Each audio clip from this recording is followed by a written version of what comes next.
All right, now, everybody. Quiet, listen to me. We're going to start a show. Now, some of you people have been with me before. You know it's going to be a tough grind, but we're going to have a show.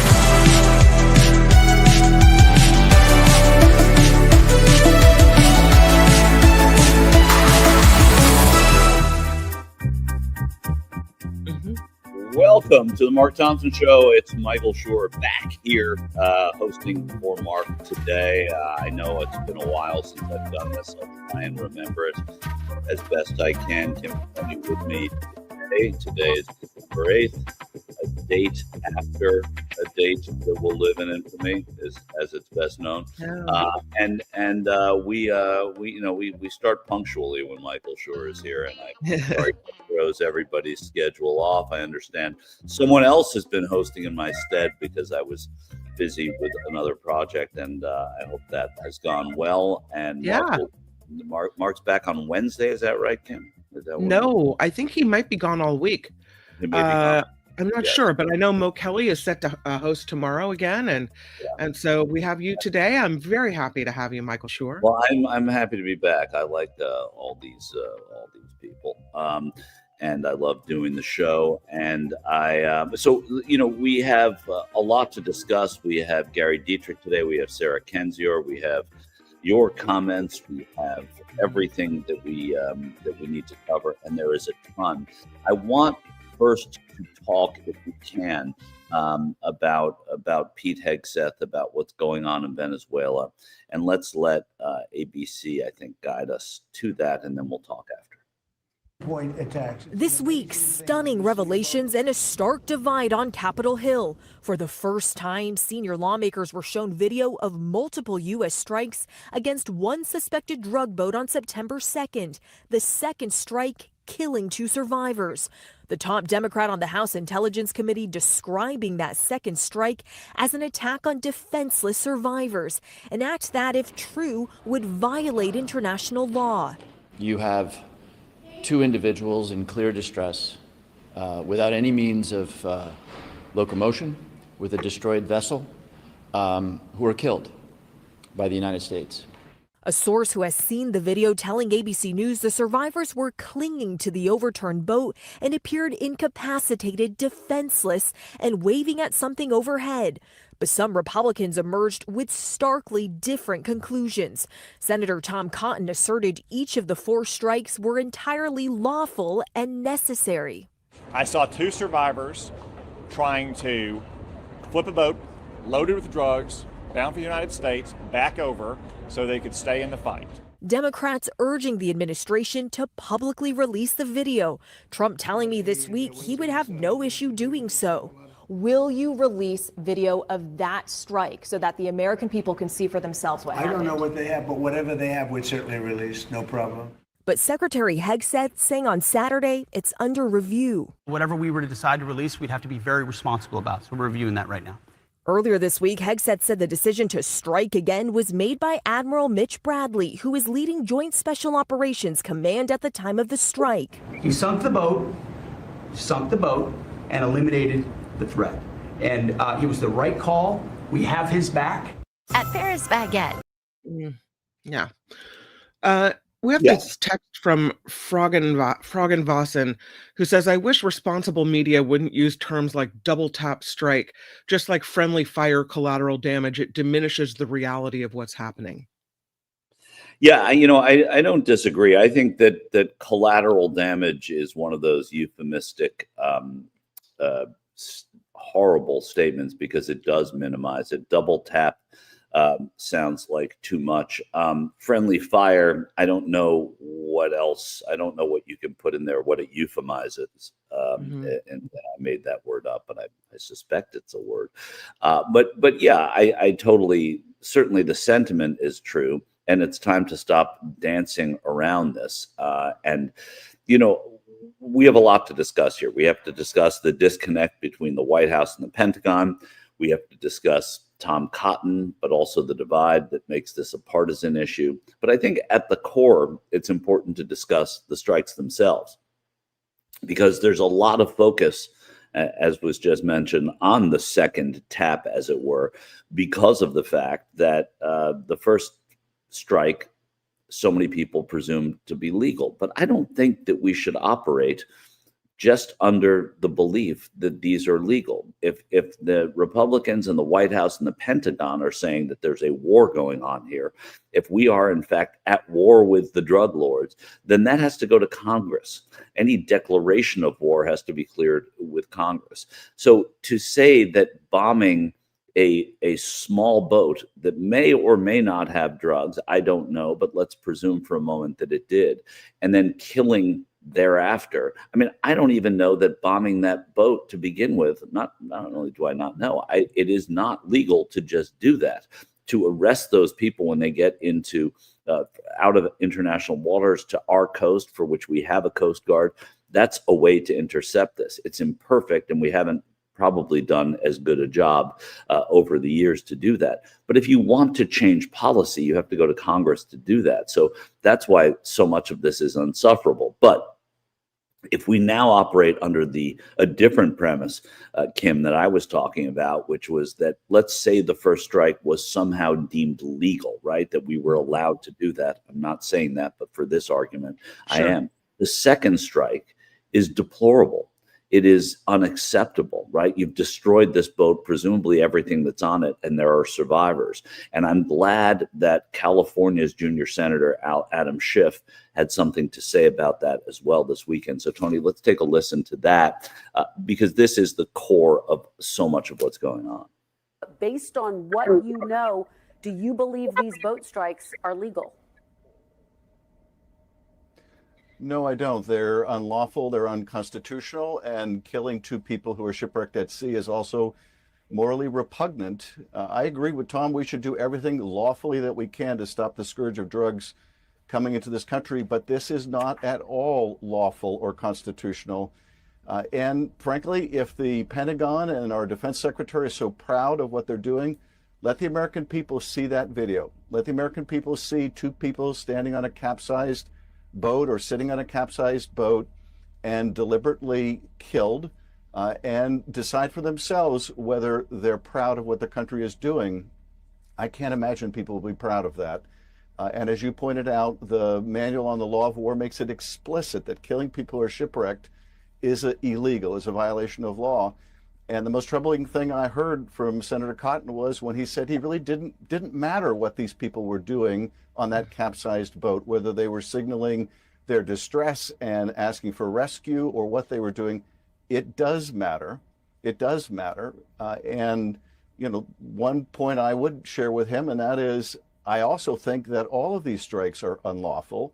They're a form of extrajudicial killing. These boats are not invading the United States in an armed assault. They're thousands of miles away. Some of them, maybe even this vessel, if reports are accurate, wasn't even heading to the United States. And for us to be engaged in this kind of unauthorized campaign of extrajudicial killing couldn't be, I think, a more clear violation of the law. The fact the administration may put a group of organizations, terrorist, narco-terrorist organizations, on a list doesn't change the legal ability, doesn't confer on a president the ability to kill them at sea.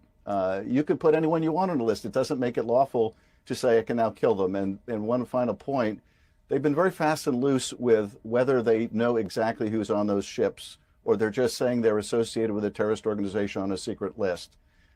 And we need a thorough investigation to find out what the orders were, whether it was to kill everybody in an organization without knowing specifically who these people were, or what the situation was. Senator Schiff, let me ask you, because Admiral Bradley did consult with the military lawyer in the room before that second strike. There were hundreds of uniformed civilian personnel at the Pentagon reportedly watching this operation. Wouldn't they have raised a red flag if they thought this attack was illegal?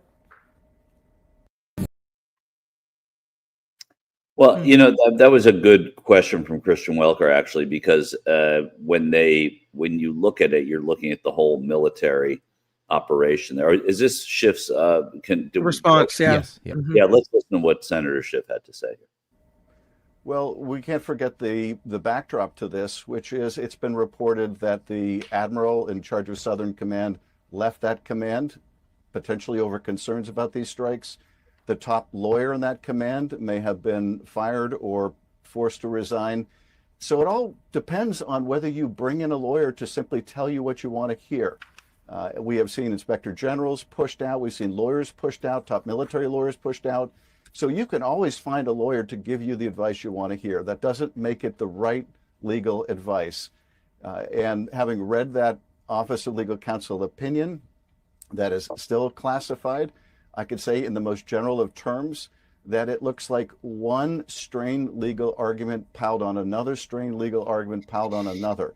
We are bootstrapping an argument that takes people that are thousands of miles away or more than 1,000 miles away, some of which who are not even heading to this country, who are not engaged in an armed attack on this country, and we are somehow labeling them invading enemy combatants to justify their extrajudicial killing. And that doesn't make it lawful. Senator, coming up with some legal rationale doesn't make it lawful.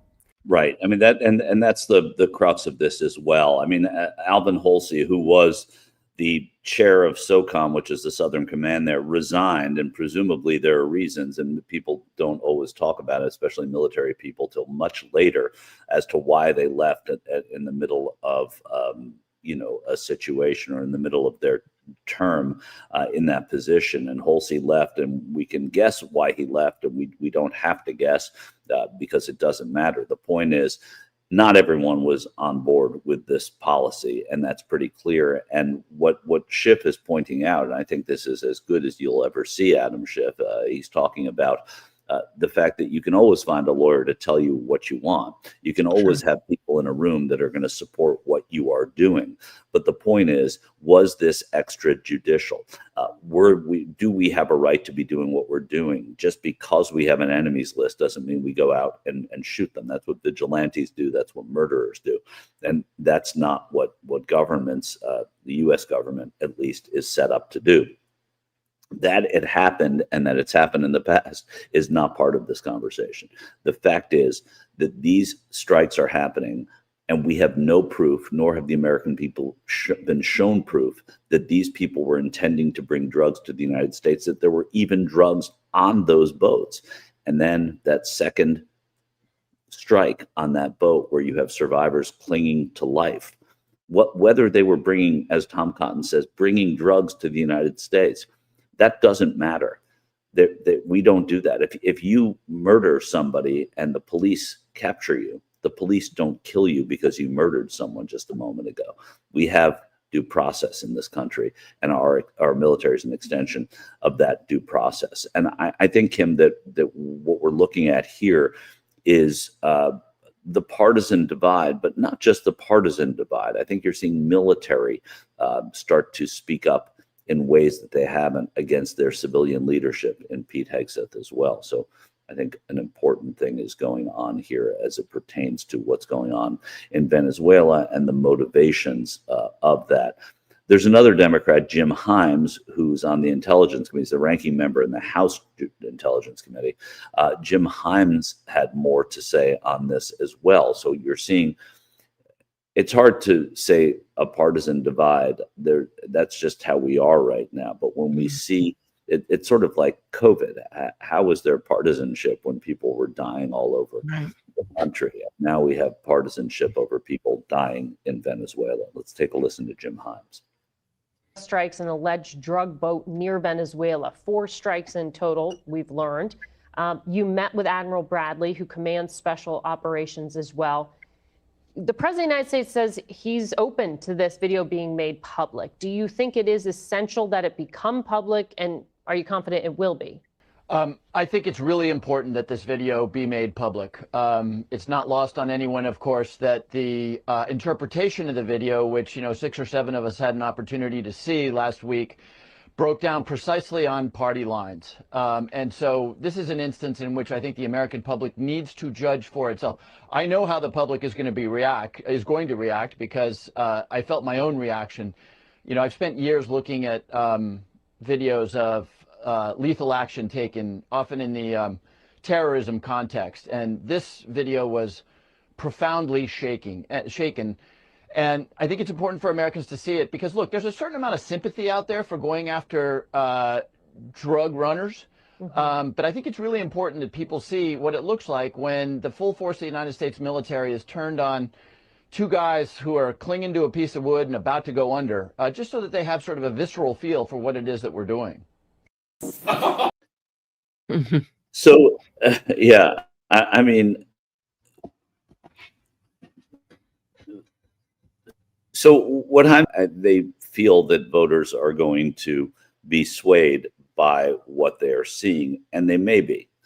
But if it's partisan in the Intelligence Committee, even among a select few who got to see it, it's going to be partisan in the rest of the country as well. So I'm always dubious of what sort of effect that will have. But I do think that the cumulative effect on disenchanted Republicans, independents, and even, because I cover and follow electoral politics so much, that when you look at the, ahead of an election year, which never really seems to stop, and you think about what is going through the minds of voters, you are also playing to that crowd. And if Latino voters left the Democratic Party for Donald Trump, and now the reports and everything that we're hearing is that they have completely left Donald Trump, this may be what Democrats are trying to reinforce, that this is not just about, this is consistent with the immigration policy that is,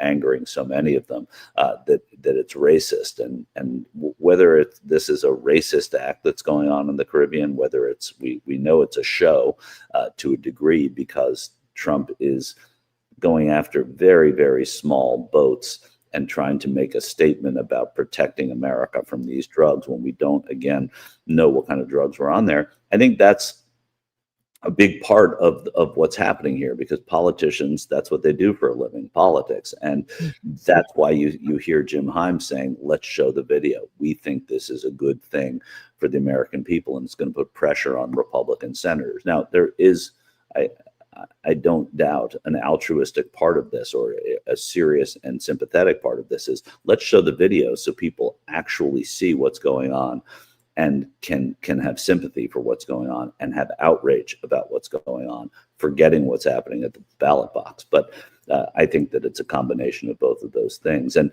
the White House is saying, okay, Trump is saying, we'll show the videos. Yeah, whatever they have, I think they should be released. And then twice now, once Saturday in California, and at another time, Pete Hegseth has said, yeah, we got to look into that. We're not sure. Yeah, we'll see about the video. So there is something, if there wasn't a question about that video, why not show it? Right. Why not show American people? I understand that you don't show it right away, right? I understand that the committees in the Congress have to take a look at it. I understand that the White House has to evaluate it. But once that work is done, and it sounds like it's been done, why are you not showing those videos? They showed the other videos, Michael. They showed very quickly after the boats were hit, they would release the video of the boats being hit. So what's different about this one? If you're going to kill someone, you're going to kill someone. Yeah. As they say, the cliche, in for a penny, in for a pound. So why is it alarming that we, killed these two guys when we killed 85 other people almost, right, on different boat strikes? Like, isn't it all this something similar? Or and at one point they said we hit a boat 4 times. So where's that video? Yeah. Why did we need to hit it 4 times? Were there survivors there too? Yeah, it's illustrative also of the disconnect between what Trump says and what the people beneath him do. The departments specifically. Trump can say whatever he wants when he's in those press sprays in the Oval Office, but they seem to have zero effect on the actual operation of the United States government.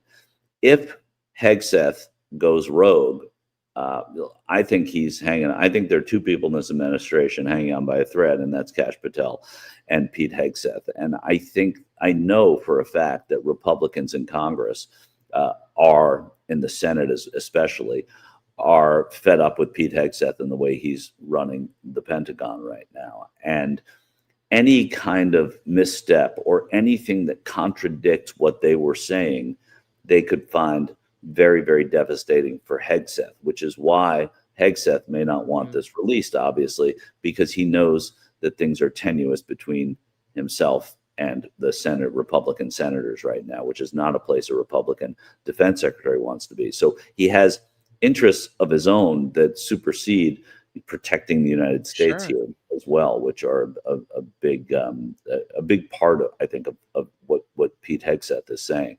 But the fact that he reiterated, and it wasn't a misstatement the first time, shows that the Democrats are really going to have to push very hard. And some Republicans, if they can find them, and they're only going to find them in the House, it seems, not the Senate, are going to want to push for the release of these tapes. And that's what we have 2 weeks left in this Congress at most right now. And we don't really have a lot of time for these things to come out, certainly until the Congress reconvenes in January. But let's talk about what their side of the story is for a second, which is what, Admiral Frank Bradley, known as Mitch. I love when people have nicknames that have nothing to do with their first name. Or their last name, frankly. So Mitch Bradley was the one who was saying that all 11 people that were killed on September 2nd were on a drug smuggling list, right? That these were what are called narco terrorists, and that the people who are on those lists are eligible to be targeted. And the fact that that is what they're relying on is understandable for an admiral. It's understandable for the person who supposedly gave the go-ahead on this. Whether it's understandable to turn around, ask the lawyer, and the lawyer says, yeah, I think it's okay if we hit it again, and then do it. I don't know. I don't know how many lawyers sit in on, I'm not former military, I'm not active military. I don't know how common it is for a lawyer to sit in the room as you're bombing targeted enemies in the middle of the Caribbean Sea. I just don't know how that strikes me as a little bit odd that that's how they would operate. I don't know if that. Maybe I've read too many thriller books, but I thought, Michael Schur, there had to be a clear and present danger. And I've read that these little boats, whatever their usage, don't have enough gas to make it to the shores of the United States. That, they don't. It's not a clear and present danger unless you're staring down the boat coming to American shores. Is there something that I'm missing with that, as far as like they have to treat it differently unless it's like, something that's going to hurt us right now, this moment? Yeah, I don't. I can't answer that question. I'd be with you on that. I don't know. I mean, a clear and present danger seems to me, if somebody is attacking the country, that is your clear and present danger. These people were very, very far from our shores, closer to Trinidad and Tobago than Florida by a long way. And the drugs, if they were on that boat, and again, it makes you suspect of why Hegseth doesn't want to release the video. Were there drugs on the boat? He also, even though everyone in Congress, Republican or Democrat, says that he didn't remember seeing survivors on that boat. Come on, there's a disconnect here. I mean, everyone is saying it. People who have seen this video, the Republican Tom Cotton, who is the most comfortable with what happened, who backs it completely, saw survivors. He said that even though they were survivors, they were terrorists and they were trying to kill Americans with drugs, right? Yeah. That is what I'm talking about. Like, how is Pete Hegseth the only person who's seen the video who didn't see the survivors? What else were you looking at in that video? There's an evolution. There's an evolution of the story where first he's like, I saw it all, then he said, I left the room. And so, I didn't see the two people. It's like, what is this real story? What are you doing? Well, but how does the Secretary of Defense leave the room when this active attack is going on? Can you imagine if during 9/11, Colin Powell said, I'm out for a second. I gotta call tonight. Well, maybe after you've, hit 85 of these boats, it seems normal now, just like any other day. Yeah. It's Look, I think there's, Phineas Whoopi writes in, put that back up if you can, Tony, because I didn't see it full mass yet. The only boat with survivors were found out to be fishermen and are suing the U.S. government. That makes sense. And we don't even know, and I'm not saying that they were fishermen, we don't know what was on this boat. We don't know if every boat that makes it into international waters outside of Venezuela is targeted just because they've left a no-fly zone, as it were, and so or waded into a no-fly zone. I don't know. We don't know enough, and that's why transparency on this is something that the president has said he wants to have, that Republicans in Congress have said they want to have, but the Secretary of Defense says, not yet. And I think this is going to lag. Now, I don't know, and when Mo and I were on together on Friday, Mark was talking to us about it, what kind of a political effect this will have. This doesn't feel at this moment like a story that is bothering a lot of people, that a lot of people are in the weeds on. I mean, it's bothering a lot of people. I shouldn't say that, but I'm talking about huge numbers that swing votes and elections. I doesn't have that feel just yet. But the longer it festers and the longer that we don't have answers on these things, the longer that we see Pete Hegseth hiding something, I think that there's a big deal there. The other side of that is that, and we'll talk about this a little bit later, but the whether or not Pete Hegseth did something untoward, left, was irresponsible, lied, that's part of what's going on here possibly too, which is they don't want to show that right now. And Hegseth, of course, doesn't, but the administration may not want to show that, and that these things are better handled in the dark. And the dark is after Congress leaves for their Christmas holiday, and maybe this happened, and then it gets buried in a holiday news cycle. So look for something like that to happen. But I don't have a beat on whether or not this is bothering enough Americans yet, but certainly it has the potential to do that. I think people are much more focused on domestic issues right now.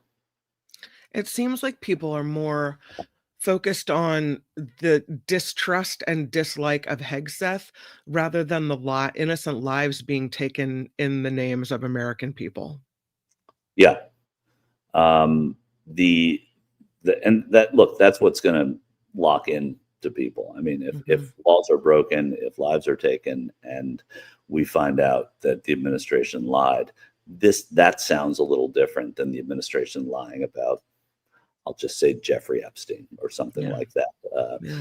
Things that people just lie about. This is human lives, and that's not going to sit well. I mean, the morally repugnant part of this is the part that people need to key into a little more, and that's what Senator Schiff said earlier.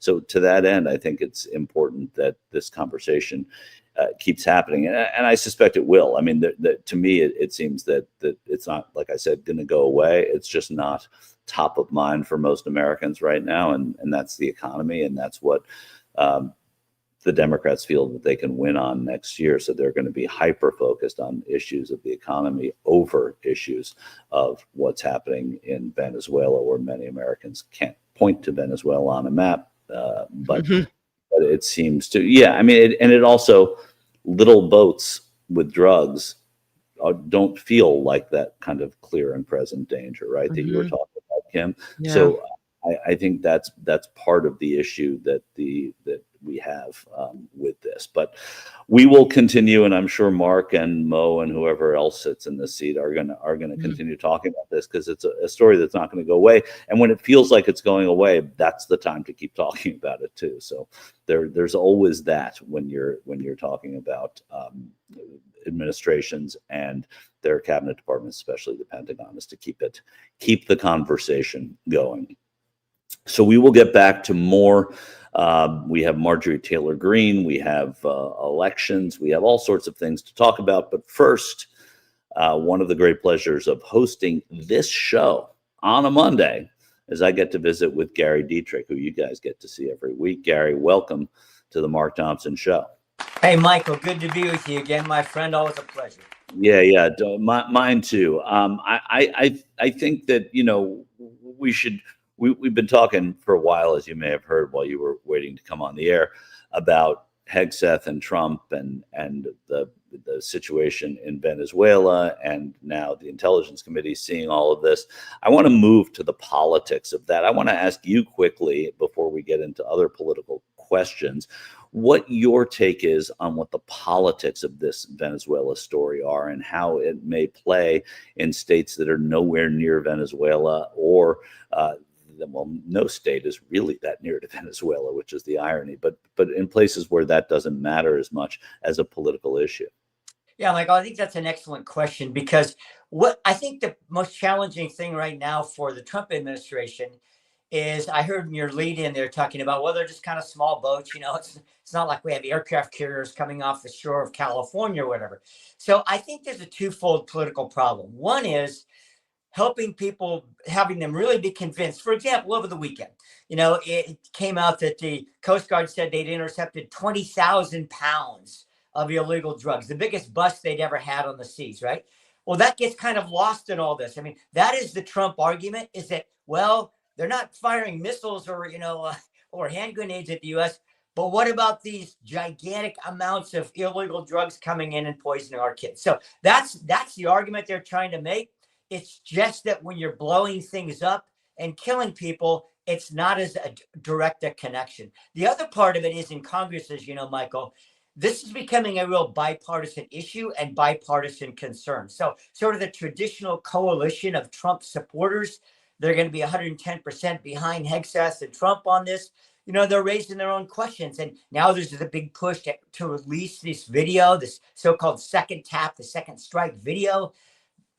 There's certainly Democrats think that's going to be alarming to people. And make no mistake about it, the add-on to that is obviously simple. They think this has now become a political vulnerability for Trump and Hegseth, and they're going to do everything they can to maximize that.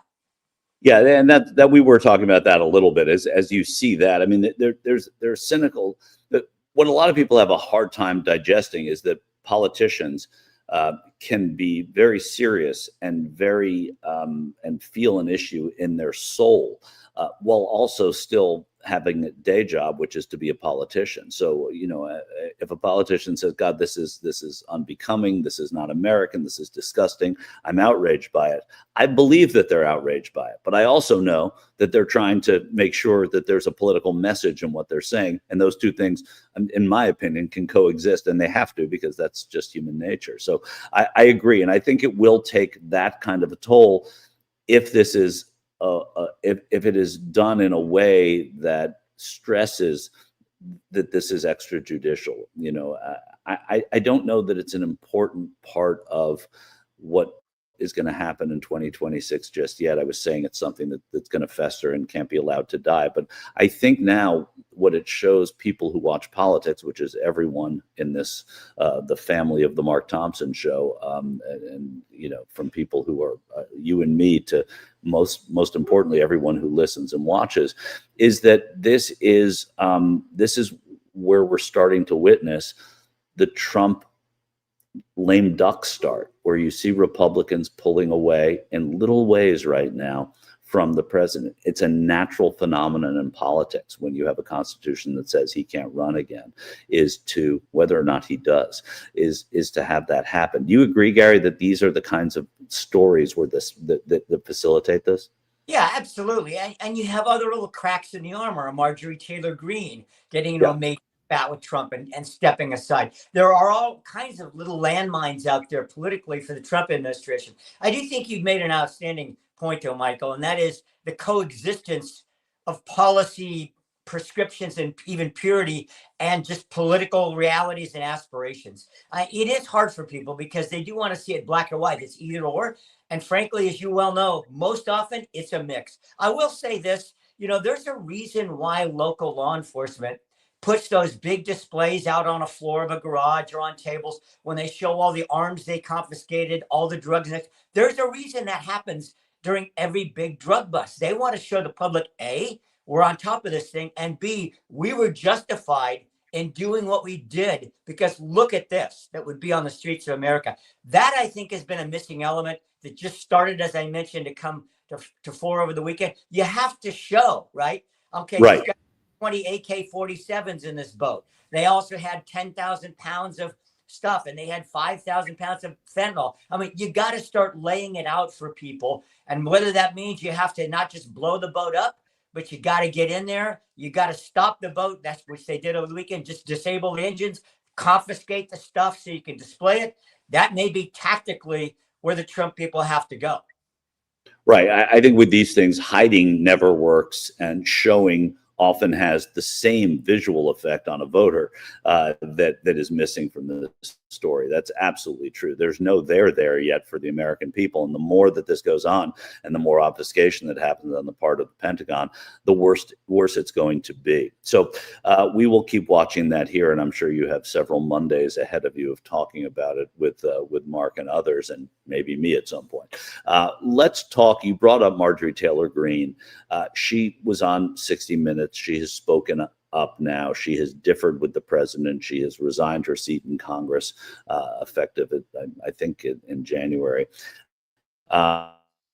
She had to defend herself as being America first, and that the Trump administration is not focusing on domestic policy, but putting too much focus on things like Venezuela, on Ukraine, on Gaza. The president was traveling too much when he went away. She said that her campaign promises were to be America first. She says she's not going to run for president. She says that she is not going to use any of this as fodder for bettering her career in a way. She said it at different times, but she is a voice. And I would say I'm not someone who, I've interviewed her several times. I'm not someone who's walked away terribly impressed by her, even other than as a firebrand. But you got to give this woman some credit for being courageous, because there are so many Republicans who have said these things to me privately, off the record, on background, who haven't come forward to do this. Yet she's doing this. She's leaving her job at the same time, but she's doing it. What do you make of what's going on with Marjorie Taylor Greene, and what her, sitting in an American flag sweatshirt talking to Leslie Stahl on a Sunday night? What kind of effect that's having on Republicans? Well, I think the interesting part of it is simply that visual, right? I mean, when can you imagine 60 Minutes inviting her, or Marjorie Taylor Greene agreeing in the past to being on 60 Minutes, right? It's like that just never happened. And because she was such a MAGA icon, and still in some sectors of that part of the Republican Party, she undoubtedly still is. I wonder, though, Michael, if there isn't a different aspect to this for Marjorie Taylor Greene. It's been framed as Trump versus her, but as you well know, she has not been a darling of Mike Johnson and the leadership in the House either. Even her own Freedom Caucus has taken issue with her. So I think she's sort of self-marginalized more and more and more over a decade in Congress, to the point where her actual level of influence, both in the Trump administration and in the House, had really waned. I mean, significantly. And after this last election, when she came out strongly in support of Trump, of course, early on, it just seems like she'd been kind of sidelined. So I just wonder if in her own mind, she said, I've kind of done all the, some would say help, some would say damage that I can in electoral politics. And now, at least for now, I'm going to jump into something else. I think it's just a fait accompli that she's going to be one of the major, analysts / voices on one cable network or another. I doubt at this point if it's going to be Fox, given her war with Trump. It could be a CNN. We'll see what happens. But I think that is where her political future lies in the near term. Yeah, I see that. I mean, I think that's a pretty astute observation. I don't know, though, that the one place I would differ with you is I'm not sure that you lose a lot in this Republican caucus, or any recent Republican caucus, by distancing yourself from the speaker. I think that they've gone through a cycle of barely electing speakers so much that it's almost, normal to be against and opposed to the speaker. It just marginalizes you, as you said, for that moment. But there are others that are speaking out against Mike Johnson, many women in his caucus speaking out against Mike Johnson as well. But that's a small part of the big story you said there, which is, what happens to, she's had as big an effect as she can have on politics in Washington right now, that maybe her best gambit is to go on TV or to launch a bid to run for the governorship in Georgia at some point and see if she can woo enough Atlantans to vote for her. I think that's a long shot. I don't know what her Georgia political future could hold, but there are enough rural voters, and they know if you get a GOP after your name, you're going to come with enough of them anyway. You know, we always said, I think, about Donald Trump, he's never going to win the rank and file Republicans. As soon as he ran and as soon as he was the nominee, everyone fell in line, and pretty quickly and pretty intelligently too, because the Christian right got everything they wanted after holding their noses and saying they'd never vote for him in the general when they weren't voting for him in the primary. So yeah, I think it'll be an interesting thing to watch as long as it's interesting. I mean, I don't know how much she can hold the imagination of the American people. We move on pretty quickly now, and she may be an whatever happened to Marjorie Taylor Greene at some point. One, I think sort of interesting story that will affect the body in which she now serves is everything that's going on with redistricting, Gary. I mean, we're hearing now that Texas is going to go ahead and do this. California, as we know, is going to go ahead and have their redistricted map drawn. Now Florida is stepping into the fore, and that may be, they're saying, the best place for Republicans to do the most damage, but it's not an easy fix. And I think Republicans are now saying, hey, we thought this was going to be easy. We thought changing this in midstream was going to be easy. Indiana, no, it's not. Doesn't seem to be happening. Florida, it's tough. They have so much anti-gerrymandering that goes on there. What does this mean for Republicans? Are they, desperately searching for these things, or does this not even really matter? That their brand is so bad at the moment as we sit here, which, as we know, could change quickly. That redistricting may not even be anything more than a little Band-Aid.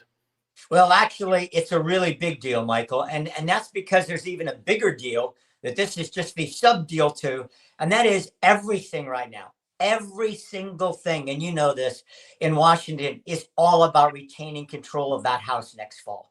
I mean, we are 11 months away from an election that is either going to absolutely hamstring Trump for the second half of this presidency, and therefore essentially the remainder of his presidency and his power, because every fiscal measure, as you know, has to originate in the House. Certainly, and nobody has any doubt that investigations galore would take place if you now had a democratically controlled House. I mean, everything is focused on retaining control of that House. Now, for people saying, well, what about the Senate, Gary? Well, the Senate's a much bigger uphill push, as you know, Michael, for Democrats, just the nature of the map, because it's not all the districts like it is in the House. It's only a third of the Senate up this time, and this time around, that leans more GOP. It's possible the Democrats could pick up a seat, but most people are saying very unlikely they could get control of the Senate. But the House is a different matter. And, it's really up for grabs, as you know. Every seat is going to be hand-to-hand political combat. Therefore, if you can get a leaned advantage of even 7 to 10 seats, something like that, when all this redistricting stuff falls out, and believe me, we have a long ways to go. I mean, there's a case against the California maps, as you know, pending. The Texas map situation looks like it's done now. Those are going to go through. But every one of these is going to be first decided upon, whatever the mechanism for individual states, and people need to be reminded this is a state by state matter, and then those have to be litigated. And it depends on when your filing deadlines are. By the way, why the Texas thing was so big to get done last week is because today is the filing deadline for House congressional districts. So this is all Florida has, I think, until April 20th. California, it's March. So here's the deal. This is going to be game one in Washington and all around the country for the next 6 to 8 months until we get to the primary season. And then it's going to be, all right, now let's look at polls. Now let's look at relative strengths of the two parties. And, this could well, as you know, Michael, be decided again by just a couple of House seats nationally. Yeah, it could be, and probably will be. And I guess when I asked you the question, does it matter? I know that it matters a whole hell of a lot. What I meant was, is there a chance, though, that they're only looking at purple seats, that they're only looking at difficult districts, when in fact the Republicans could be in a whole lot more trouble than just what's going on in those races that were tight last time or have switched over time more than others. I'm do you see what I'm getting at? Oh yeah, 100%. I mean, historically speaking, this whole redistricting thing may just be putting a Band-Aid on a compound fracture because, Okay, that's what I meant. Yeah. Yeah, because the bottom line is, as you know, Michael, midterms, it is not uncommon to have swings of dozens of seats. And depending on how unpopular Trump is come summer of 26, especially fall of 26, and the key, how people are feeling, especially about now the new gargantuan A word, affordability, is going to say a lot about this. This is really important because, as you know, there is a SCOTUS decision coming down on the Voting Rights Act that could potentially advantage Republicans even more. And then in 2032, when the new maps come out after the 2030 census, because of migration out of places like California,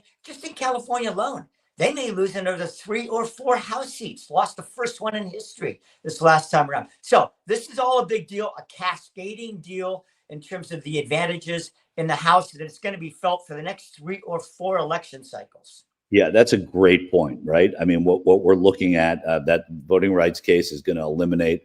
I mean, there won't be a Democrat in Tennessee. There won't be Democrats in Louisiana. It's going to be hard to get one in South Carolina. It's going to be a massive shift if SCOTUS grants that. We have no reason to think that they won't, but let's see. The Voting Rights Act is a kind of a sacred place, though they've allowed changes in North Carolina, won a case on it. And so there are reasons certainly for Democrats to be concerned. And like you said, that next census map may change. It also may change in some places for the better. The other thing is going off of what you said in midterm elections, the Democrats in the Senate, I don't want to just throw the Senate away.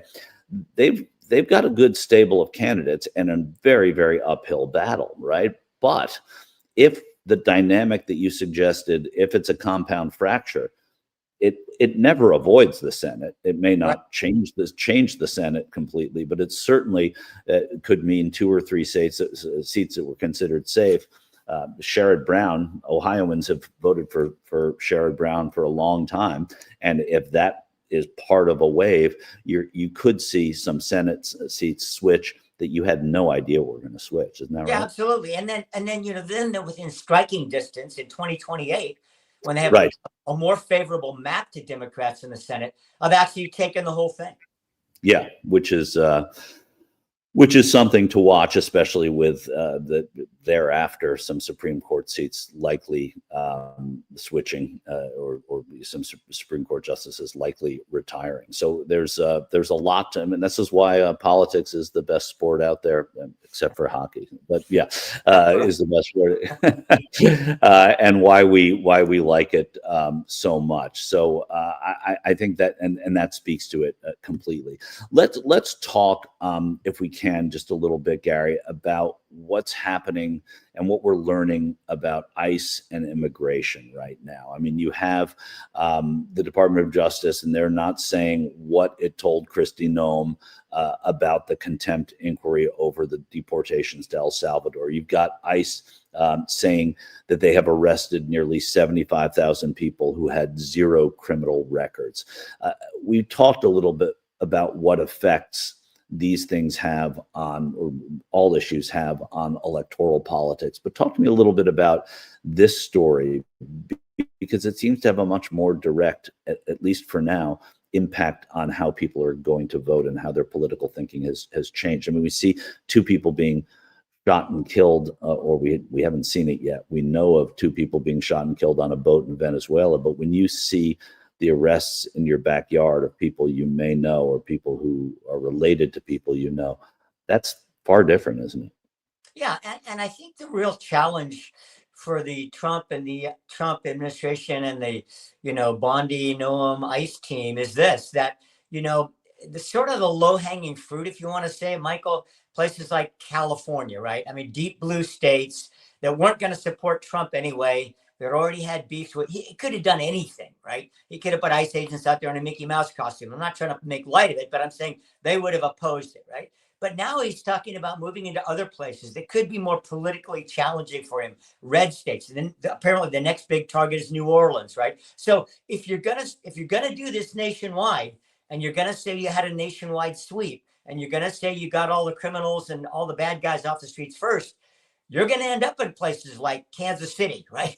And Tulsa and other places eventually, or you're going to not be able to lay that claim. So I think that's more of a challenge. It's almost like people expect, the media coverage to be negative towards these efforts in Chicago. You could go down the list, but now I think the harder lift is coming. And especially when you get to, as you're talking about, Michael, not just the quote unquote bad guys, which, translate, that means criminals. That means people who are, have already had convictions potentially and have, skated on them. So that's going to be it. I mean, going forward, I think it's a harder sell than it has been even up till now.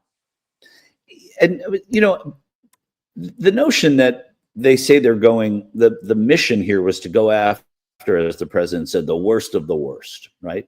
And you get numbers like this that say, well, they're not really going after the worst of the worst. They're going after a lot of people.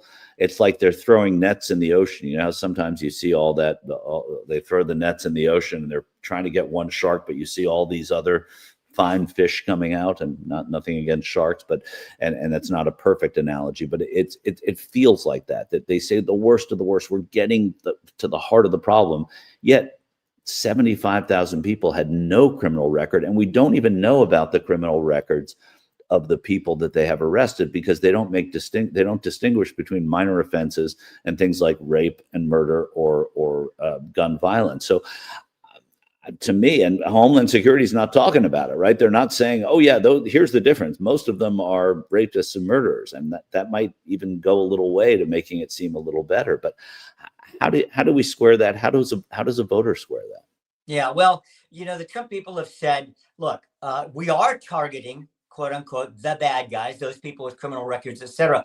But of course, we're not going to ignore or let go if somebody doesn't, if in that, as you point out, Mike, if the net's cast wide and the sweep gets 10 bad guys and 13 people that just are here illegally, the Trump argument is, well, they're still breaking the law. That is, the people that are just here, that don't have yet proper documentation to be here legally on an extended basis or a citizenship basis. So that's their argument about it.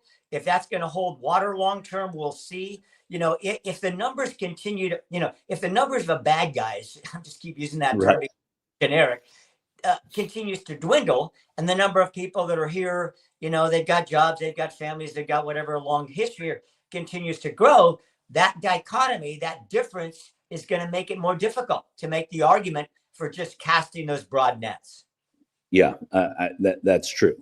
And again, the more we don't know the answer to this, but the more nets that are cast, the more people become skeptical of what this operation is really meant to do, and the more likelihood there is that these people, and the more likelihood there is that you own a small business and you're impacted by this because your workers are, and they're not coming to work. There were big problems in Los Angeles and other cities.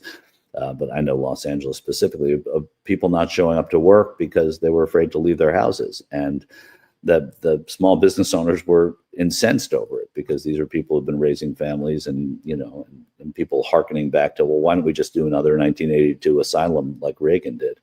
But again, these are conversations to be had, not to be fixed here, but to be had because we think about their effects on an election. Before we let you go very quickly, Gary, I want you to address a California issue, which is Governor Newsom has now said that the Trump administration is going back on their aid pledge for the wildfires, which were just about a year ago from now, since then. And what do you know about this, and what do you think this snub that the White House is giving to Newsom tells you? Well, here's the problem for Gavin Newsom, okay? It's a mutual snub club, okay? In other words, they both keep upping the political ante between the two of them, such that it's getting increasingly difficult to find any commonality on policy or funding. And this is, there you go. You're putting up there, that was sort of the the high water mark of the Trump-Newsom relationship. Trump's now elected, president-elect, shows up in, the fires in Los Angeles. Newsom, apparently unknown to the Trump team, showed up on the tarmac. They had a quite warm. In fact, people were dissing Newsom at the time, saying, "What are you doing greeting Trump like he's some kind of a hero coming in here?" So that's a problem. It's only gotten worse. That is the political relationship. And as you know, Michael, that's made the funding part of things and the policy part of things exceptionally difficult. Here's the challenge for Gavin Newsom. There's something, people have gigantic numbers to try to describe this, but to quote unquote rebuild the burned out parts of the LA region, people throw around a figure like $20 billion. All right. Now, as you know, I mean, this is now been reported widely. The pace of the rebuild, especially in the Palisades, is just going at a snail's pace.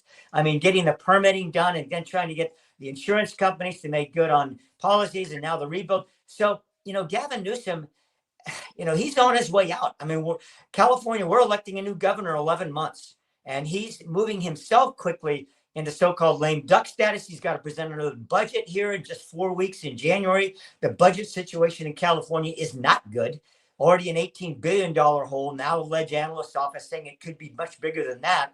So he's got to get out of California, of course, in preparation for a White House run in earnest, with some wins. And LA is going to be a big part of that. So I don't know how.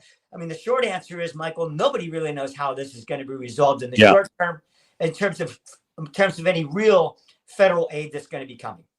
Is there a Democrat running for governor who can sell a better relationship with the president?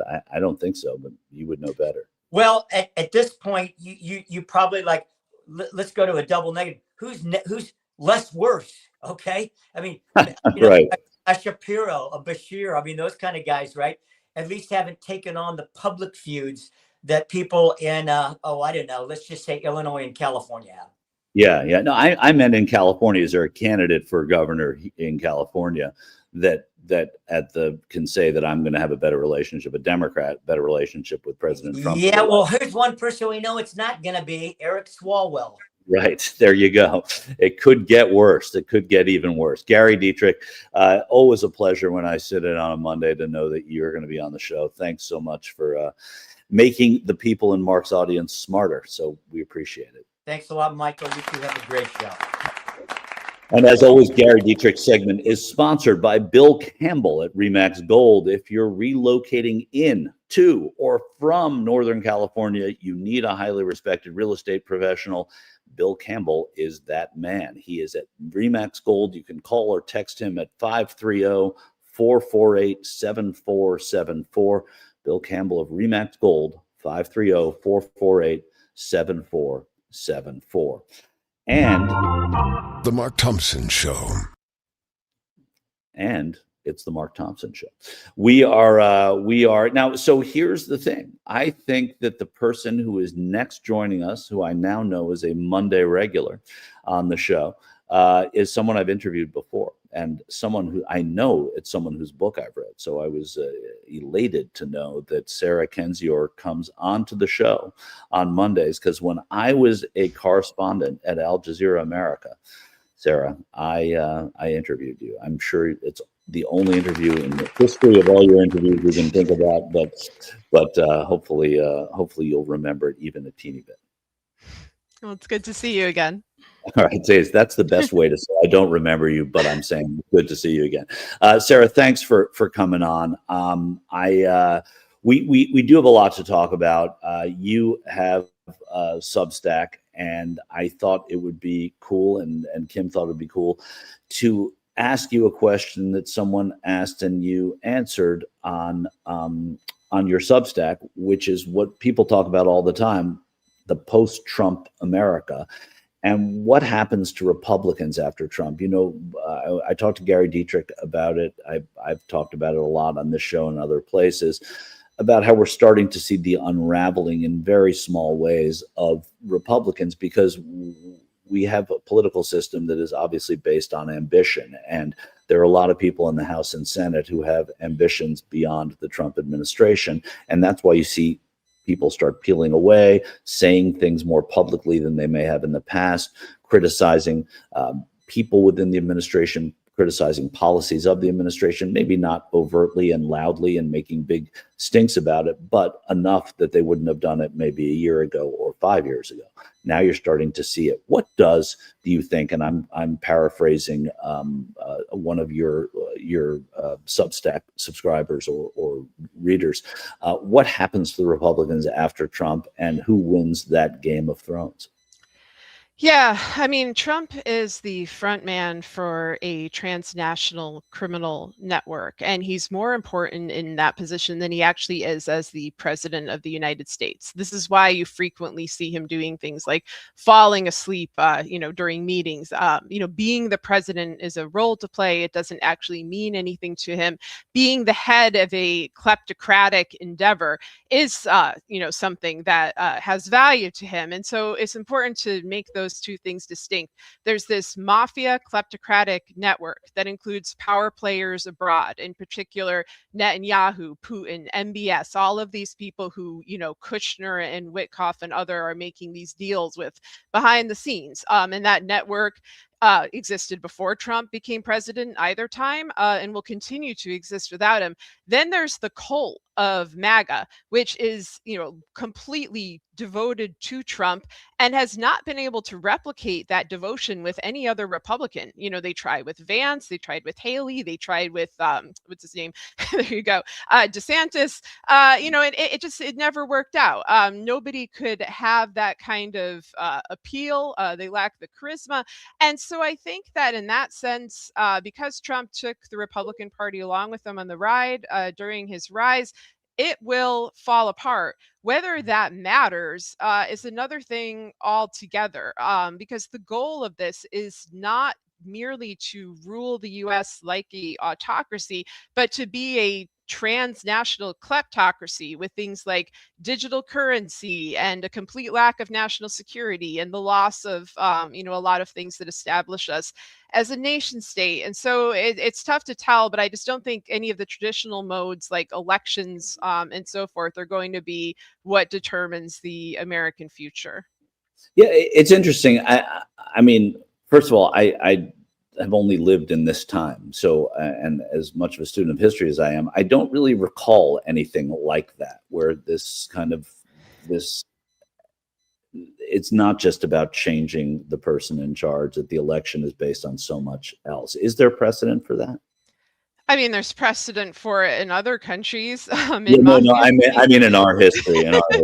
In our history, I don't think so. I mean, I think ever since Citizens United, we've had a completely different way of choosing the presidency. It exacerbated the dark money and the dirty money that was already in elections, but it made it to such insane amounts. And then you add on to that this massive wealth transfer upward, where a tiny group of oligarchs and plutocrats hold most of the world's wealth, and they're using it to, pump it into our political system and determine from there who the candidate is. It's weakened our leverage as voters. On top of that, the courts have severely weakened our leverage as voters. They'll simply throw out, rulings or votes that they don't like. People don't face any accountability for brazenly breaking the law, and that includes with elections. You could have things like Trump's phone call in Georgia being recorded, over 5 years ago, and nothing comes of that. And so I don't think that there's precedent for our system in one really important way, and that's that sedition was normalized. And I can't get over the lack of interest in this from social scientists, because there has never been a country where somebody, a president, tried to overthrow the incoming president and launch a coup, then goes completely unpunished. Even Hitler went to prison in between, the putsch and the presidency, then is allowed to run again and return and win. And meanwhile, all of the people who helped him in that attempted coup remain in Congress, making the laws, protecting that individual. And then eventually he gets immunity from the Supreme Court. And that, I think, sealed the deal. There is nothing to compare that to. Like, look at Brazil, look at any other country that's handling, a similar sort of figure. They are always facing some kind of accountability. We're the only one to bring it in. And, they're still claiming that we're a democracy and that we're some sort of role model for the world. Like, role model for what, Right. No, that's true. And you look at Brazil, Brazil, and Brazil's a perfect example because you had people in Bolsonaro's party who ran from him and were critical of him. And listening and going as you were talking, I was thinking about if Trump is a lame duck and Trump can't stand for election, Trump is out of politics, he'll still have this disproportionate power of a former president over his party and so many of the people that are involved, because he holds this power, the power of the kleptocrat, the power of all these relationships that he has sort of cultivated. And how strong they are and how important they are and how debilitating they could be to whoever his successor is, especially from within his own party, right? And so it's a dynamic that is really odd to be living through right now. Yeah, I mean, the closest thing I can think of is the dissolution of the Soviet Union and the 1990s oligarch wars that followed, although that was less sort of pre-planned. This is something where, Trump is attempting to emulate that. He wants to tank the economy. He wants to strip America down and sell it for parts. He wants to mine our resources and sell them to foreign powers. And, and this is what happened, in the former Soviet Union to a lot of those republics, particularly those that stayed authoritarian states, and did not become democracies. And so I think the unusual nature of this situation is that not just Trump, but a lot of our top officials are trying to destroy this country from within for their financial gain and for the financial gain of their plutocratic friends and for foreign enemies abroad. Often if you have a fascist or autocratic leader, the goal is to embody the state, it's to expand the state, it's to become an imperial power. We certainly have elements of that. They keep claiming they keep claiming they're ending wars, but they're really, attempting to start wars with Venezuela. Right. They flirted with a war with Iran. They're helping continue, genocide in Gaza. They're continuing Putin's invasion of Ukraine. There's so many examples of, pulling the U.S. into these violent endeavors, but it's not even for the good in any way of the US. It's certainly not making us safer. It's not making us wealthier, although I don't think that that's even an adequate motive for these things. It's only for the good of this little tiny network, this little tiny mafia network. And so our welfare is completely incidental. And in the past, presidents at least would keep up a pretense of caring about the country because they knew that there were elections. They had to at least pretend to care so that they wouldn't get voted out of office or punished by other people within their political party. This group has no such fear of that, in part because the Democrats have shown to just be enablers, and because the rest of the party, the Republican Party, is so brazenly criminal, and they rewrite the laws until they are considered to be no longer breaking them, at least in their own minds. It's certainly fascinating. To that end, to go back to the thesis of our conversation, what kind of Republican can be a nominee? We're way ahead of the game, but we're immersed in this conversation and all these things that you bring up. How do you navigate around that, or do you navigate into it? I agree with you completely about the MAGA voter, having spent a ton of time on the road with them and talking to them, but that there's an element, and I've said it, I think, in this space before and other places too, is that I feel like they're a Tiger Woods golf fan, right? They'll watch the golf tournament if Tiger is golfing, but they have zero interest in the golf game if Tiger doesn't happen to be at that tournament. It's shown in TV ratings, it's shown in golf channel polls and those sorts of things. I'm not a golfer or a golf fan at all, but I will watch if Tiger Woods is there. There was a time certainly that I would. What about that? And how does a Republican let whoever it is, whether it's Marco Rubio or whether it's a governor, how does somebody navigate that? Yeah, I mean, it's an interesting question because it's a matter of charisma. And while I think Trump is a horrible and toxic force, he's charismatic. He's extremely adept at propaganda. He has decades of skill in this regard. He's very difficult to contend with. A lot of people underestimated him. They thought he was unintelligent. I actually think he's very smart at this kind of thing, and it's a hard mold to fill. And the individuals who attempted to be like little mini Trumps, the DeSantis's or Josh Hawley or whoever, they failed because they can't pull that off. They have kind of like a weakness at their core that I think people pick up on. And so I see a variety of groups kind of trying to fill that mold. One of the more interesting ones, and I don't quite know where it's going, is someone like Tucker Carlson, who until recently, was very, very pro-Trump.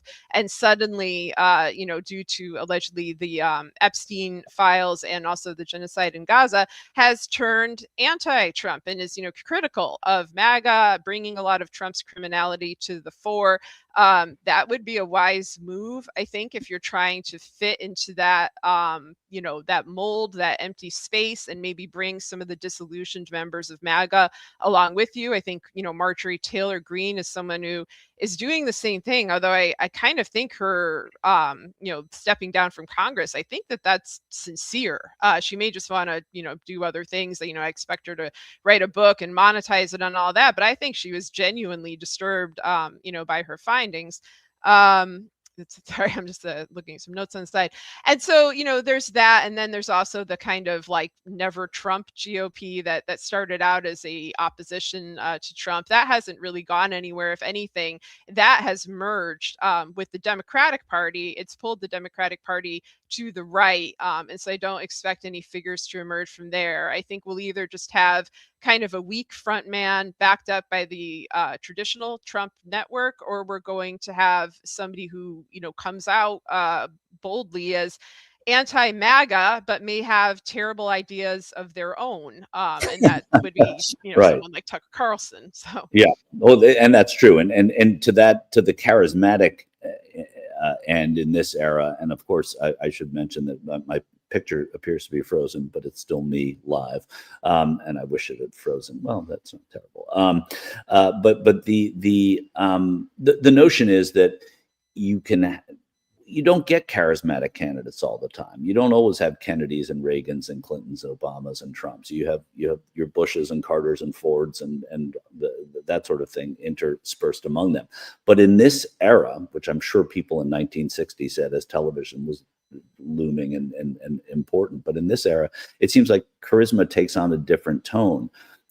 And it would be very difficult for a Republican now to capture their base without being more Trumpy or without being somebody like Tucker Carlson. And so I hear what you're saying, and I think it holds a lot of water, at least for me. Yeah, I mean, I guess the one advantage they have is that they don't care about their base.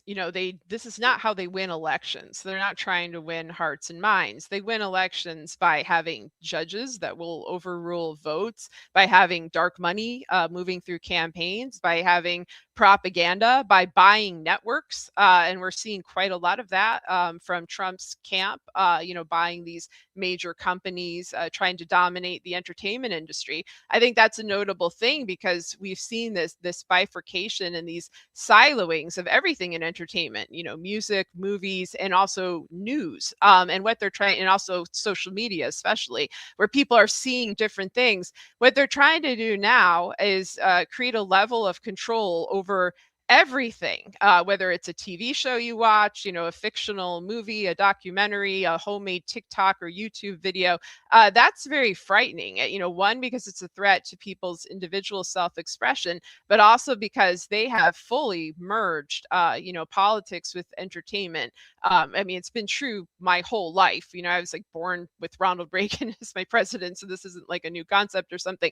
But I think at a time where Americans are kind of scattered in all these different fields, unfortunately, the great unifying person in our lives, whatever you think of him, is Trump. It's the one person who everyone can identify, who we all have to sort of follow what he's doing because he's the president. It doesn't mean people like him. It just means we're all aware he's there. Whereas, I think if you ask people to name what movies came out last week, what's the most popular song, show on TV, we'd all have different answers. We don't know what's going on. And so politics is that big arena. So what the Republicans Republicans and their backers are doing is making sure that they fully own this arena, and they're going to shove down our throats, whatever candidate their donors end up choosing. Yeah, I couldn't have said it even close to as well as you just did, but it's very true, and it's a daunting proposition. And while it's easy to criticize Democrats about so much, it's also very difficult to operate against what's there. So there has to be, I think, grade on a curve a little bit here, because there's never been a behemoth that has existed, and it is definitely a descendant of Citizens United, but it's also this sort of Trump, saying the hell with the emoluments clause.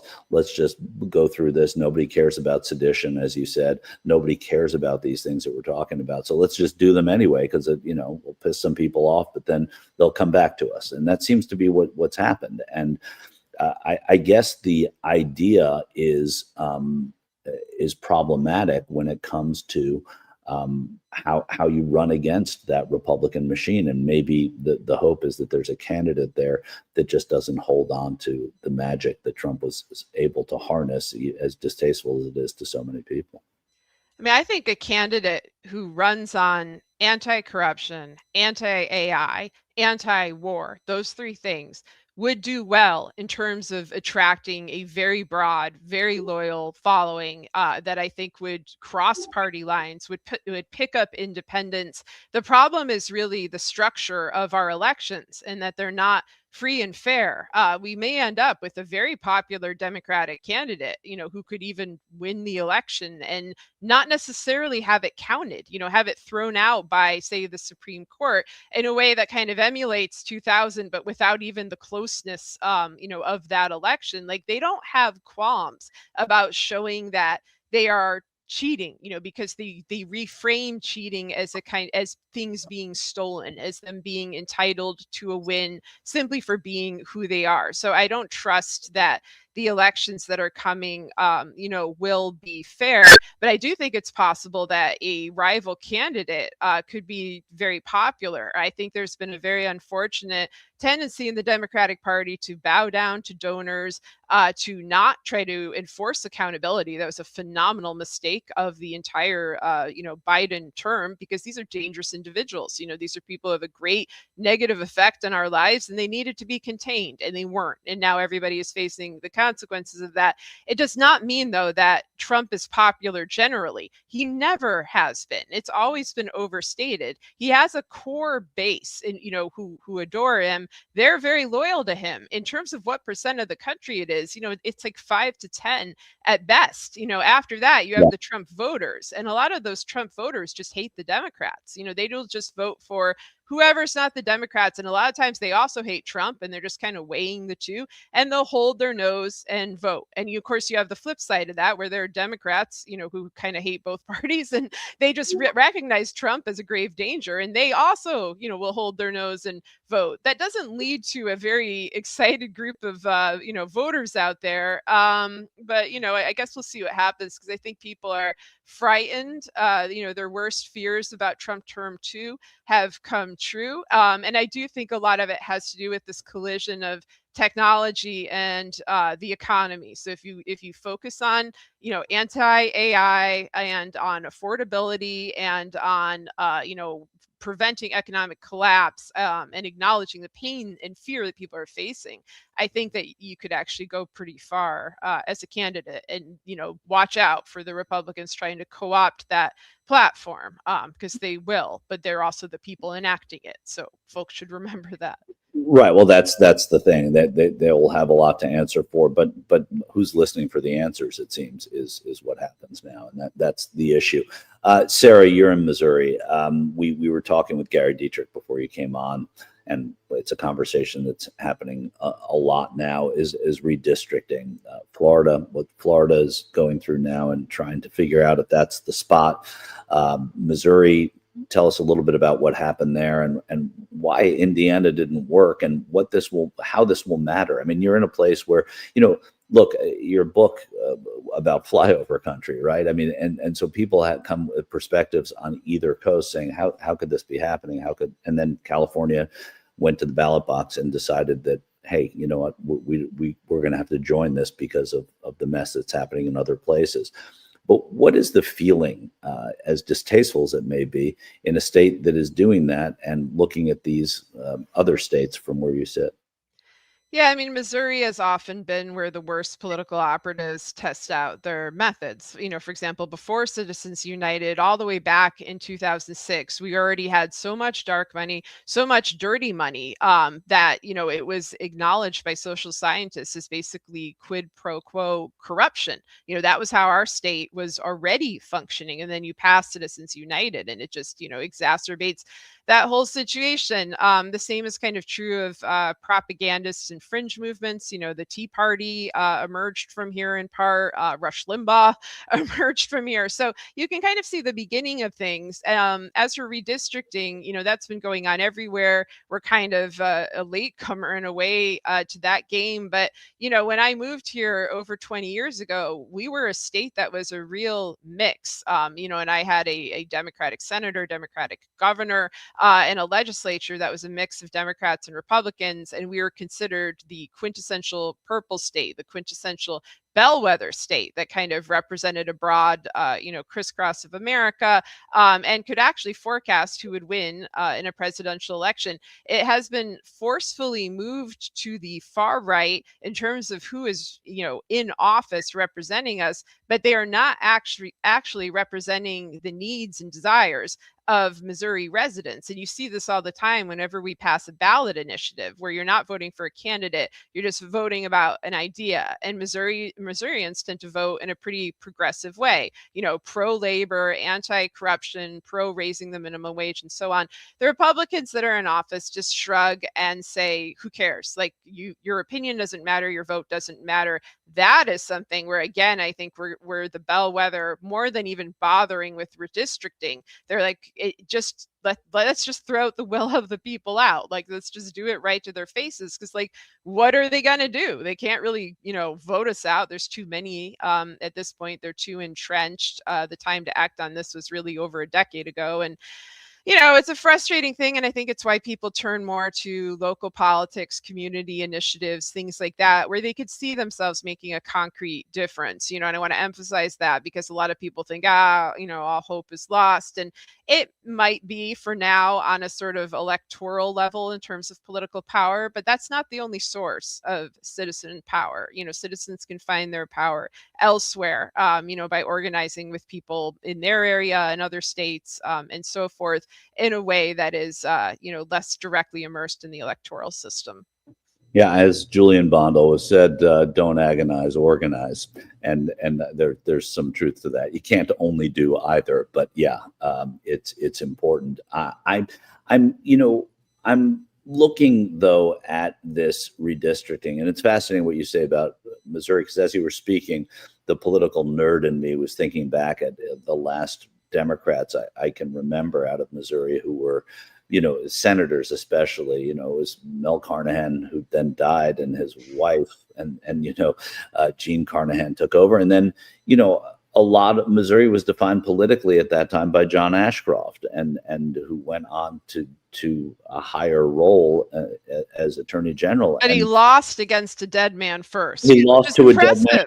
He was that unpopular. He lost an election to a dead man. So, he lost to the late Mel Carnahan, and then Gene Carnahan took the seat. And what that's what I was getting at. It's like, where did that, like, how did, in a state where a wildly conservative man lose to a dead man, how did it seem, and in my head, turn from there to being this unbelievably conservative place nationally?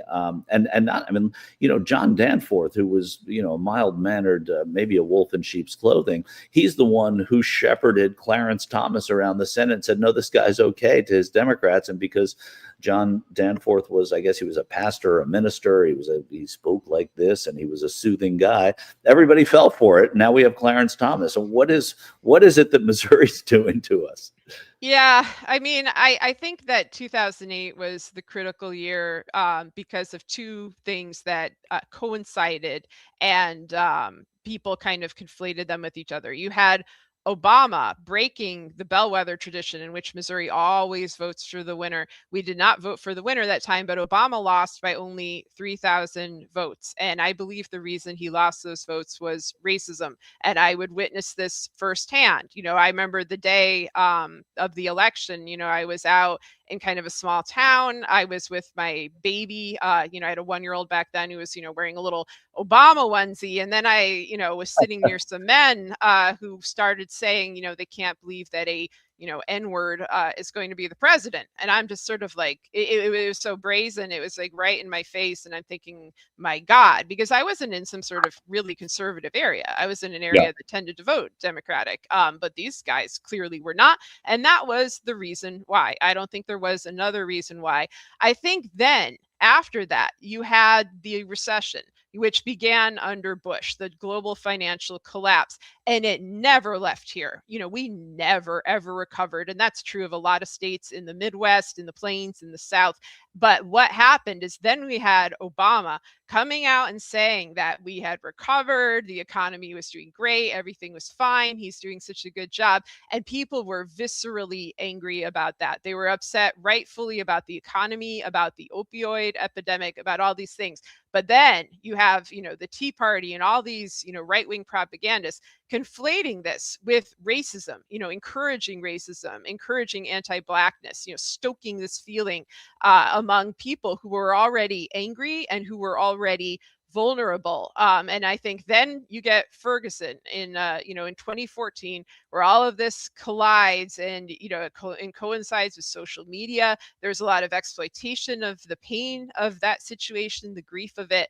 And we became a hotbed for really vicious politics. And we remained so for a while. I think that is just the national way. But I remember when Trump was running, I kept saying, he could win. This is back in 2015. I was like, he could definitely win. And other people in Missouri were like, yeah, he could definitely win. And it didn't matter if they wanted him to or not. We just could all see it coming. When we would tell folks outside our state, they thought we were nuts. They thought he was a joke because people were treating him like a joke. And I saw him as a dangerous threat. And it was in part because the pain of this state was so great, and Trump knew how to move on it like a vulture. He could just prey on it and eat it up and get people to follow along. People who in other situations, might have done something different, might have done, a good thing or made a better choice. But people were hurting, and he knew how to use that, and he did. It's an amazing thing. And this is why when you hear about a state like Missouri and Sarah's book, I don't remember the year, but I probably read it in 2020. I read it during the pandemic. So it's called The View from Flyover Country. It's why you should not just fly over. Once in a while, you should connect, because so much of what we learn about American politics happens, between the bookends, and I think that's important. But there have been other books, and there's one coming next year. Sarah, is that right? There's one that just came out, The Last American Road Trip, and that's an outdated site. I need to I'm not on a site. I'm not on a site. Okay. Last American Road Trip came out in April of this year, and the paperback will come out in April of 2026. So keep an eye out for that. Maybe that's what I saw, that there's a release of the paperback, but it's called The Last American Road Trip. Look it up. I thoroughly enjoyed reading that book. I'm not just saying because you're here. I already read it. I'm not saying I'm about to read it, which is what I would say if I wasn't sincere. But also thanks for remembering my Al Jazeera America interview with you way back when. But again, Sarah Kendzior, you have a Substack. People can see it there. I'll look forward to hosting again on a Monday when you're on the show and we can have a chat just like this. Yeah, sounds good. Thank you. Thanks for being here, Sarah. Thank you. And we bring it back now. I am frozen for some reason. I'm glad you can hear. But I'm going to give it to you, Kim. I think we should do some news. I will try and fix things here, and you take over for news, and hopefully I'll see you in a second. I love it. We'll do it. Okay. Let's do. Okay, I'll see you in a minute, Michael Shore. Let's do some news, Tony.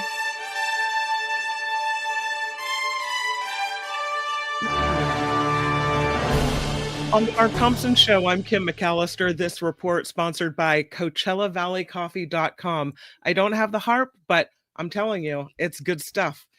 President Trump unveiling his multi-billion-dollar farm aid package during a roundtable at the White House. Trump insisted this money was not in response to farmers being hit hard by his tariff policies, but rather due to the Biden administration's bad policies. It's Biden's fault again. American farmers have lost billions this year in soybean sales after China started going to South American suppliers as trade talks were stalled. That had to do with tariffs. I don't think that had to do with the Biden administration, Michael Schur. No. Do you see me? Am I moving? Is my head moving now? You're moving. You're moving. Not everything had to do with the Biden administration. I don't think this had to do with the Biden administration either. And by the way, farmers want to farm. They don't want handouts. Believe me, I'm not a farmer. I've never farmed. I grew some strawberries in the yard. That's it. But I've spoken to a lot of farmers, and all of them, to a person, tell me, we don't want subsidies. We don't want handouts. We want good policy, and we want to be able to export what we were exporting. They were floored by the tariffs, yet they still came back in big numbers to vote for Trump. Many of them say they lost their lesson, but this is again subsidizing an industry that really isn't looking for it. They want to farm and they want to be able to sell their goods. There are reports that President Trump is reportedly considering removing Kristi Noem as Homeland Security Secretary. This is according to MS Now, which cited two sources familiar with this situation. One White House official telling the outlet Noem is on very thin ice, that she will likely be replaced early in the new year. Multiple reports say Virginia Governor Glenn Youngkin is being considered to replace Noem. A White House official told MS Now the story is total fake news and said Noem's doing a great job. We'll see how this all shakes out. Thin ice, an ironic choice of words from the White House. Right? Congresswoman Marjorie Taylor Greene, as you mentioned earlier, Michael Schur, is doubling down on her breakaway from the Republican Party. Appearing on CBS's 60 Minutes, the Georgia Republican said the GOP needs to do more to fix affordability issues while reiterating her concerns over President Trump's focus on international affairs. Greene says she plans to resign from Congress and said many Republicans don't speak out against Trump because they're terrified of being targeted by the president. The Supreme Court will decide whether President Trump can fire members of an independent agency. The High Court heard arguments related to the matter Monday. It's related to Trump's firing of Rebecca Kelly Slaughter, a member of the Federal Trade Commission. The federal law allows for firings like this only in the case of inefficiency, neglect, or duty of malfeasance in office. So the matter now rests with the Supreme Court. Let's make the presidency as powerful as we can. Let's not have a monarchy in America, but let's empower the presidency like we never have. Former Trump lawyer Alina Habba is stepping down as the acting U.S. attorney for the District of New Jersey. Her decision coming after a court ruled that she was serving in this position illegally. In a statement, Habba said she has decided to resign, quote, to protect the stability and integrity of the office which I love. She said, as she says, resign. The court decided she had to resign. Yeah, she's very big-hearted. Okay, she added, as she awaits further review of the ruling, she will continue to serve as the senior advisor to U.S. Attorney General Pam Bondi. And as we know, Habba was named interim U.S. Attorney for New Jersey earlier this year, an appointment that was supposed to expire after 120 days. Jasmine Crockett is expected to launch her Senate campaign this afternoon. The Democratic progressive congresswoman has been an outspoken critic of President Trump, and several of her clashes with Republicans have gone viral. The current district was redrawn by Texas GOP lawmakers, making it a Hispanic majority, diluting her base of support. If Jasmine Crockett joins the race, she will enter the March Democratic primary against only one opponent after Representative Colin Allred of Dallas dropped out earlier today. The Senate seat currently held by Republican John Cornyn, who faces his own primary challenge as well. Paramount has launched a hostile bid for Warner Brothers Discovery after losing a bidding war to Netflix. The company announced it would pay about $25 billion more than the deal Netflix unveiled last week. This coming as President Trump said Netflix's deal could be a problem and that he might have to get involved in this. Voters say President Trump is losing the battle against inflation. According to a newly released Harvard CAPS Harris poll, 57% of voters said the president is losing against inflation. The same percentage assessed the economy as shrinking under the current administration. Latest polling does mark a slight improvement from last month when 60% of respondents held the same view, but inflation and affordability still rank as top bipartisan issues for voters. An 88-year-old grocery store employee in Michigan is receiving a check for nearly $2 million after his story went viral on social media. Ed Bombas of Brighton met social media influencer Sam Wiedenhofer during his grocery store shift about 2 weeks ago. So this is an 88-year-old guy who's still pulling shifts at the grocery store. He told Wiedenhofer how he couldn't retire because his General Motors pension had been wiped out in 2012 after that company's bankruptcy. Wiedenhofer asked his millions of TikTok followers to help Bombas. That video racked up 10 million views or more. Friday, Wiedenhofer presented Bombas with a check for $1.7 million. I think he can retire now. That's what's going to happen. I think so, yeah. Buy a Ford and retire. Right? The Tower of London is closed after protesters threw custard on a display case containing Britain's crown jewels. Police say 4 people were arrested Saturday morning after activists smeared food onto this case containing the state crown. Video posted on X shows a group gathered around this display before dumping yellow liquid on one side of this glass case. The civil resistance group Take Back Power, claiming responsibility for the protest. The Tower of London is closed to the public as British police investigate the vandalism. Thank goodness for the case, right? I mean, this is why you close it in glass and everything's okay. For many reasons. Custard wasn't the reason the case was put there, but yeah, thank goodness for the case.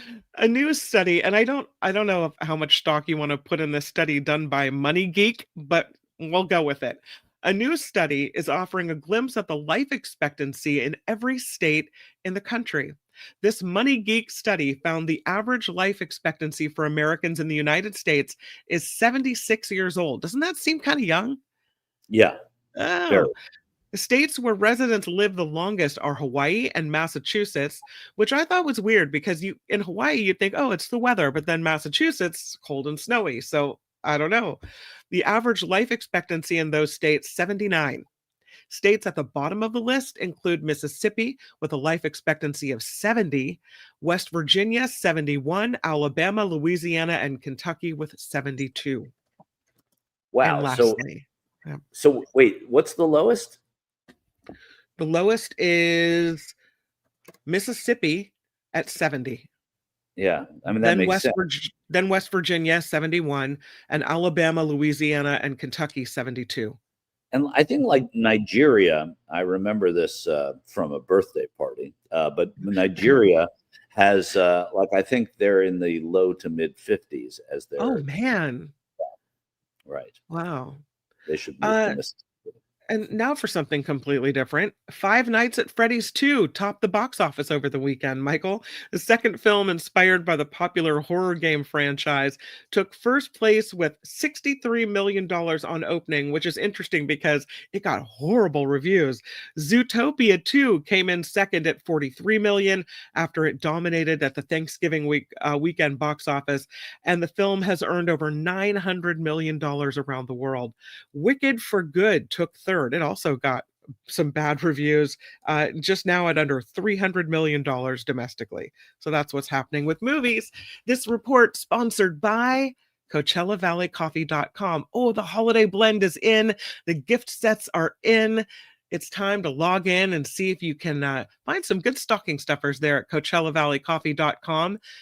good tasting notes will help you pick out exactly the right thing. Mark loves the Ocotillo espresso and the El Gato. There's some great, and he's also loving the holiday blend as well. Of course, I've got my tea. My vanilla tea is my favorite. The mango tea, the Moroccan mint. It's all so good. Check it out, CoachellaValleyCoffee.com. If you do end up with something in your cart, please make sure to use the super secret Mark Thompson Show discount code, which will save you 10% off. It is Mark T at checkout. No spaces, Mark T for 10% off at CoachellaValleyCoffee.com. I'm Kim McAllister, and this is The Mark Thompson Show. The Mark Thompson Show. And here we are. And yeah, don't put me on. Oh no, I did it again. You're frozen again. You were unfrozen and now you're frozen. What do we think, Tony? Should I bow out and come back, or should we just hang and just have this frozen picture? Come back. Come right back. Yeah, I would just do that. Yeah, I'll just throw you backstage and just reload the page. See if that works. One more time. And as Michael Shore bows out for just a moment, I will throw one more story into the mix, Tony. And this is about the Affordable Care Act. President Trump is pushing Democrats to join Republicans and address rising healthcare costs, which I thought was kind of the whole point of the shutdown. But Republicans in Congress have been struggling to secure bipartisan legislation to head off the Affordable Care Act subsidies that are set to expire at the end of this year. About 22 million Americans will see a spike in premium costs if that does happen. Monday, Trump said he wants a fix of the system instead of extending the ACA subsidies once again. Trump says Democrats' plan of extending the subsidies only enriches insurance companies. So he would now like to have everybody work together to find a solution. I see that you're moving again. I'm moving again, it sounds. Yes, exactly. Yes. There we go. All right. All right. Are you ready for Cunk of Trump, or do you want to comment on the Affordable Care Act? No, I mean, I'm ready for Trump. I think whatever is going on with the Affordable Care Act, obviously, the Republicans, I mean, politically, I'm addressing this. Republicans realize that they need to do something, or at least have it seem like they're doing something. I don't think if there's nothing that happens that extends for 2 to 3 years, these subsidies, that Republicans, no matter what they offer, are not going to be able to sell to the American people that they are the party that wanted to save healthcare in America. That ship sailed long ago. To that end, I think whatever they propose right now politically won't matter as much without being party to extending them. They neutralize this issue to a degree by extending them for 2 to 3 years. Democrats are demanding 3 years, which is smart because it gets the Republicans to say that's too long. And anytime you can get people back on their heels about a policy that exists and helps people already, it's very, very difficult to get things enacted in America.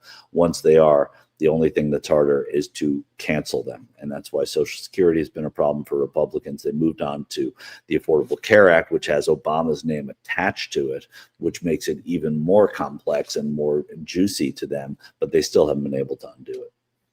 You know what I forgot to tell you is that I did put a little 48 seconds of sports together if you wanted to do it.